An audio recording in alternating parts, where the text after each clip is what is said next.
je suis très heureux de participer à ce grand forum en rapport avec l'investissement au niveau mondial. C'est un forum qui est très intéressant pour la République démocratique du Congo, d'autant plus que nous allons essayer de faire voir à tout le monde entier les opportunités d'investissement de la République démocratique du Congo. Et comme l'a toujours dit le chef de l'État, nous avons besoin de tout le monde en RDC pour investir. Nous voulons bien qu'à l'issue de cette rencontre que nous aurons avec les investisseurs, qu'il y ait beaucoup d'entre eux qui vont décider de lever les fonds pour les amener chez nous, où ils pourront investir dans divers secteurs. Comme vous le savez, notre pays qui est au centre de l'Afrique a des opportunités d'investissement incroyables. Et ce qui nous fait défaut, ce sont les moyens financiers. Et ici, nous allons rencontrer tous ceux qui détiennent les moyens financiers. Nous allons les sensibiliser sans aucune discrimination pour qu'ils viennent chez nous investir, qu'ils investissent. C'est à ce moment-là seulement que le pays pourra atteindre les objectifs de développement durable d'ici l'horizon 2030. Je vais intervenir demain, effectivement, comme vous l'avez dit. C'est pour que je puisse démontrer toutes les opportunités d'investissement dont dispose la RDC. Et les avancées dans la gouvernance politique, les avancées dans les domaines économiques, mais et aussi les difficultés que nous avons pour décoller totalement, de sorte que nous atteignions ces objectifs millénaires de développement. Nous allons donc nous déployer demain à faire comprendre aux uns et aux autres que la RDC, c'est une terre d'avenir, c'est une terre d'investissement, et nous allons les appeler tous à venir chez nous investir pour qu'ensemble nous puissions partager le bonheur des ressources que la RDC regorge. Mon cher Jean-Pierre Onema, je voudrais d'ailleurs profiter de ces instants pour vous rendre hommage, parce qu'on ne le fait pas assez dans notre pays. Vous savez, quand quelqu'un est là en train de servir la République, j'ai l'impression que nous attendons qu'il ne soit plus là pour pouvoir rendre hommage à son travail. Moi, je profite pendant que vous êtes là pour vous dire que ce que vous faites est bien pour notre pays. Voilà. Vous avez choisi d'être ici, en Europe, afin de couvrir toutes les actions, toutes les activités des acteurs congolais qui viennent en Europe au nom effectivement de la coopération, au nom des relations que nous devons établir avec le pays ami, des pays partenaires. Et vous êtes là pour couvrir positivement, dans une approche tout à fait patriotique, ces activités-là. Donc je crois que vous êtes suivis chez nous en RDC, à Kinshasa et dans toutes les provinces, via la RTNC. Et je pense que c'est une bonne chose.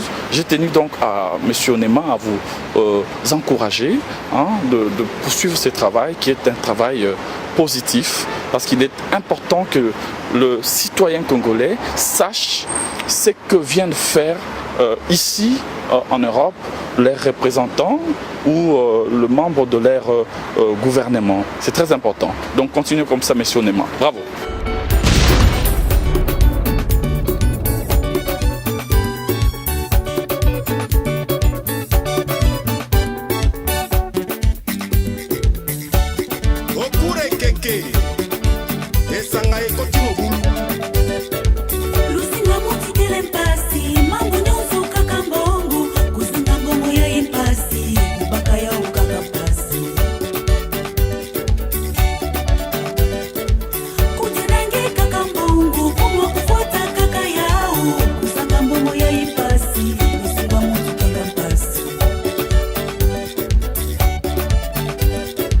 Lusinga muti kele mpasi, mambo nyonso kaka mbongo.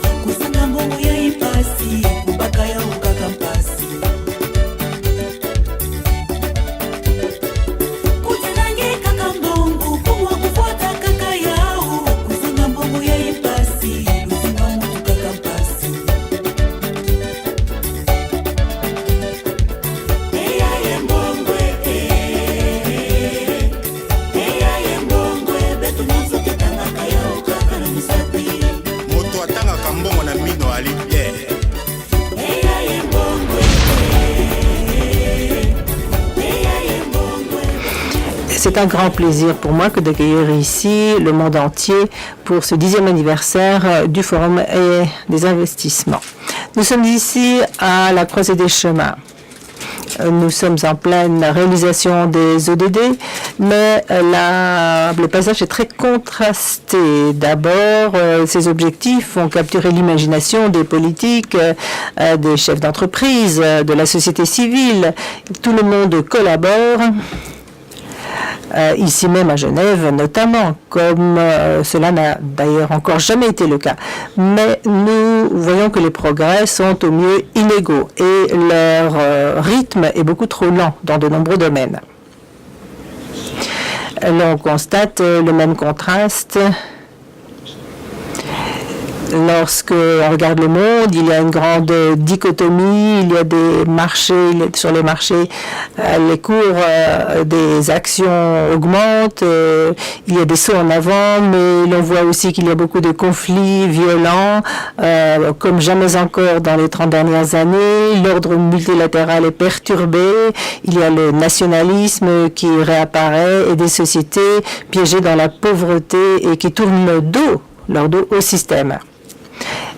Bien sûr, cette dichotomie, elle est fausse, car le monde dans lequel nous vivons ne doit pas connaître cette séparation entre l'économique et le politique.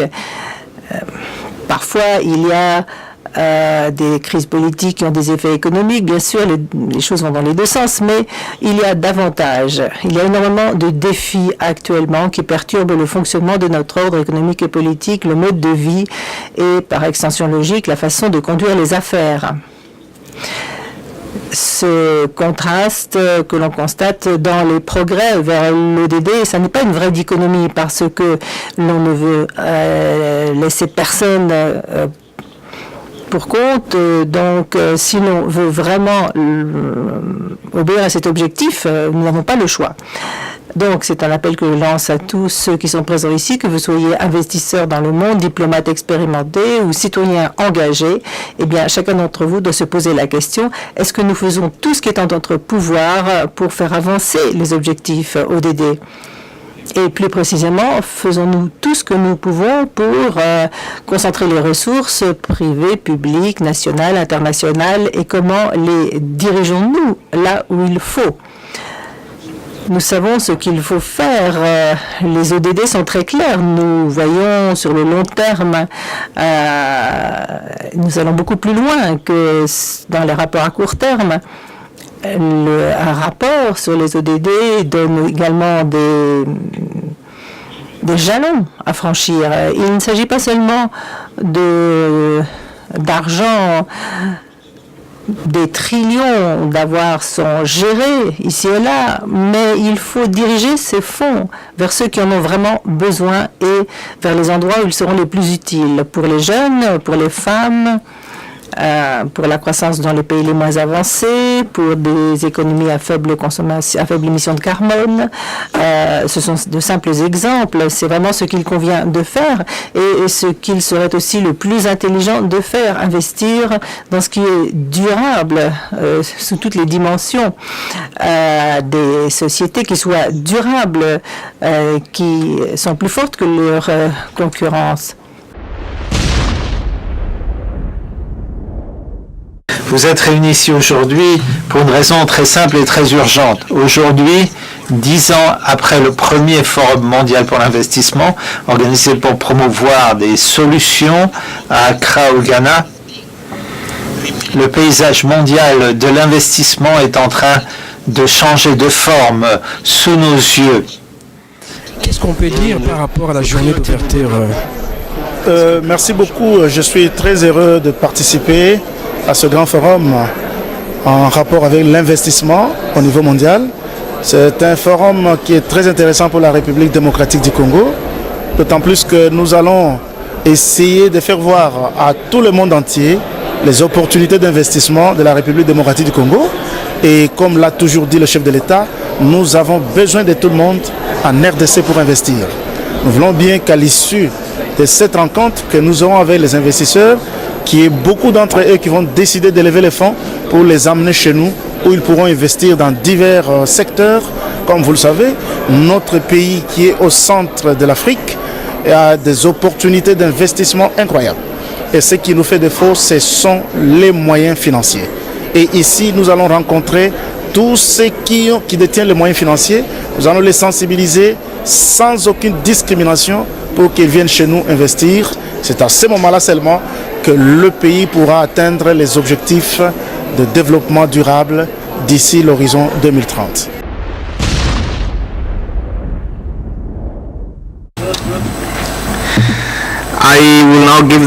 Je vais maintenant donner la parole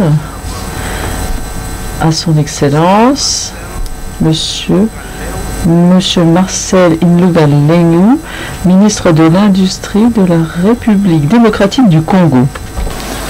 Minister.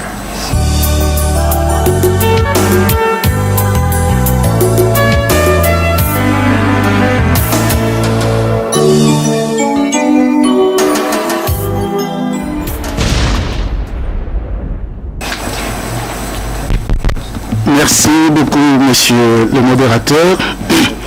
Je voudrais associer ma voix à celle de mon collègue de gauche pour remercier sincèrement les organisateurs de ce grand forum. Un forum qui permet au pays des ACP de pouvoir discuter de beaucoup de questions en rapport avec que faire pour attirer les investissements dans les pays africains et qu'est-ce qu'il faut également faire pour réduire le risque de ces investisseurs.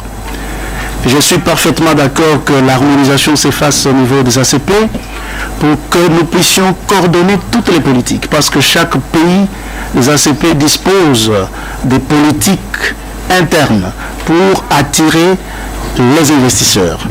C'est le cas de notre pays, la République démocratique du Congo, comme vous le savez, un grand pays de 2 345 000 km², situé au centre de l'Afrique, et avec plus ou moins 80 000 km² de terres arables. La RDC, sa faune et sa flore constituent en soi des opportunités, des investissements incroyables. Et tel que vous le savez, la République démocratique du Congo dispose des ressources minières du sous-sol qui sont estimées à 2 milliards d'unités. Et en termes du cobalt, la RDC dispose de 60% du cobalt mondial. Il y a le cuivre, il y a l'or, il y a tout ce dont on a besoin pour le développement non seulement de la RDC, mais de l'Afrique et du monde entier. Mais le problème que la RDC connaît, c'est juste le problème de l'investissement. Que faire pour attirer les investisseurs dans notre pays, la République démocratique du Congo?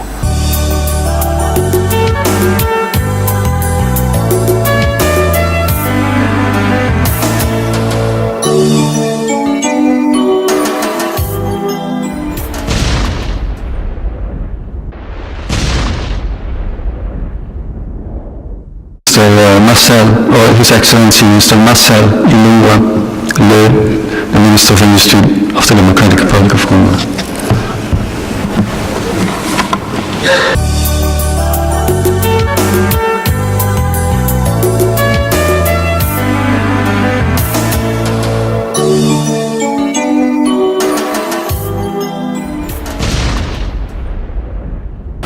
Excellences, Mesdames et Messieurs, je voudrais d'abord d'entrée de jeu remercier les organisateurs de ce panel qui nous offrent cette opportunité de pouvoir débattre de la problématique de la mobilisation de l'investissement dans les pays les moins avancés. Comme vous le savez, tous les pays les moins avancés sont confrontés au même défi, qui est celui de la mobilisation de l'investissement. La République démocratique du Congo, notre pays, n'est pas en reste. Voilà pourquoi depuis l'année 2002, le gouvernement de la République s'était résolu de créer l'Agence nationale de promotion des investissements. Et cette agence a justement pour rôle d'accompagner tous les investissements, tous les investisseurs, dans tous les domaines possibles, leur donner les informations appropriées de sorte qu'ils puissent investir dans les différents secteurs de la vie de notre pays.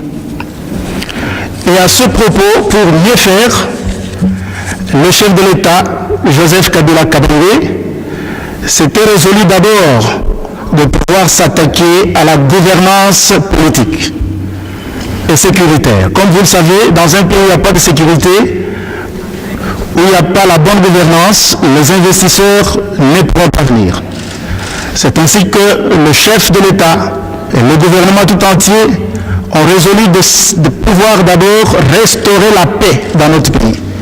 Et aujourd'hui, je vous parle, nous avons la paix au moins à 99%, ce qui fait un climat favorable à l'investissement. Et en plus de la NAPI et de cela, le gouvernement de la République s'est résolu d'abord de pouvoir s'attaquer à la gouvernance juridique. C'est-à-dire, le Parlement a voté des textes de loi pour sécuriser l'investissement, pour sécuriser les investisseurs. C'est ainsi que nous avons voté plusieurs lois et promulguées par le chef de l'État dans le domaine de l'électricité, libéralisé, dans le domaine de l'assurance, libéralisé également, dans le domaine des PPP et dans le domaine des zones économiques spéciales.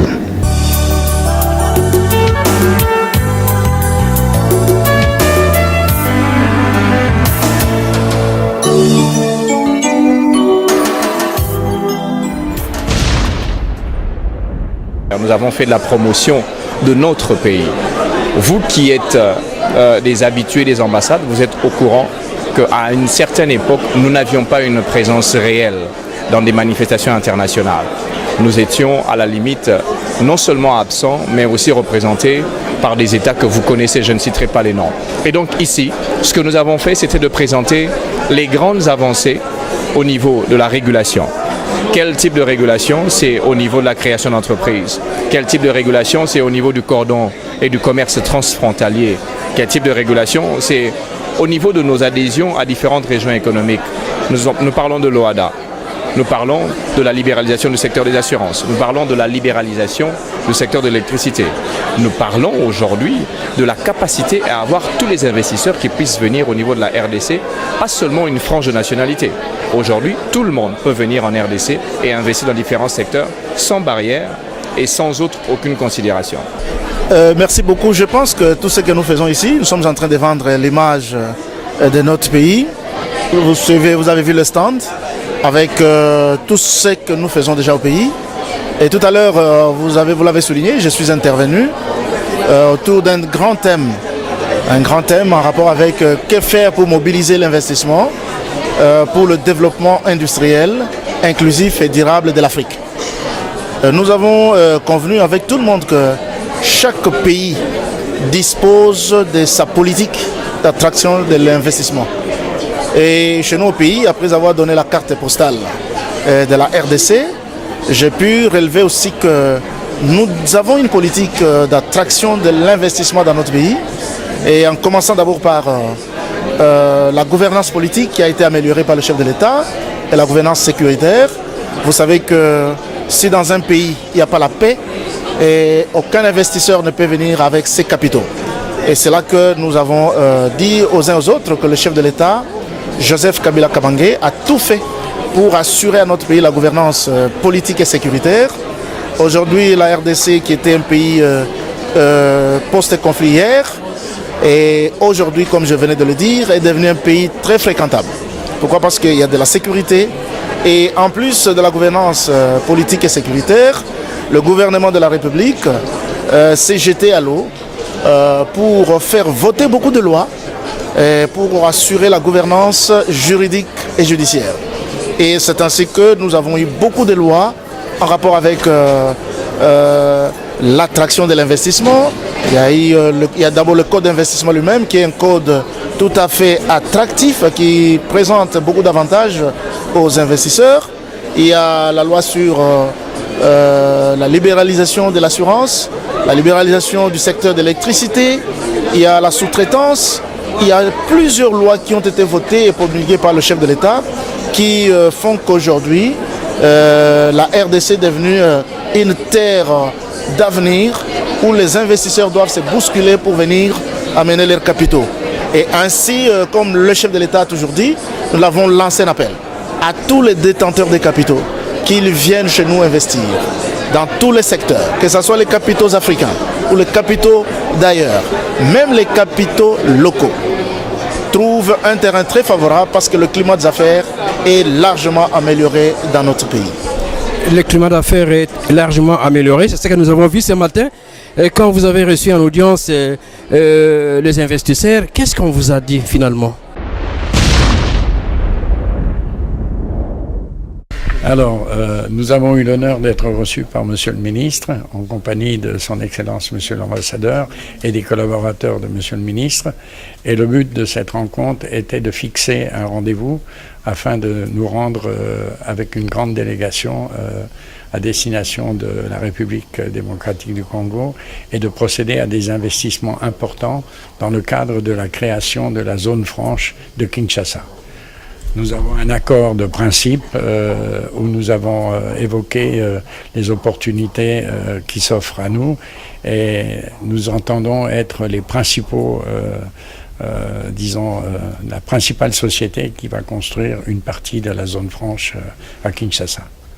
Vous êtes satisfait de la réponse que Excellence? Absolument, et on est sûr que nous allons pouvoir travailler dans un esprit gagnant-gagnant qui est à notre avis la seule manière d'avoir du succès aussi bien de notre côté que du côté du gouvernement de votre pays.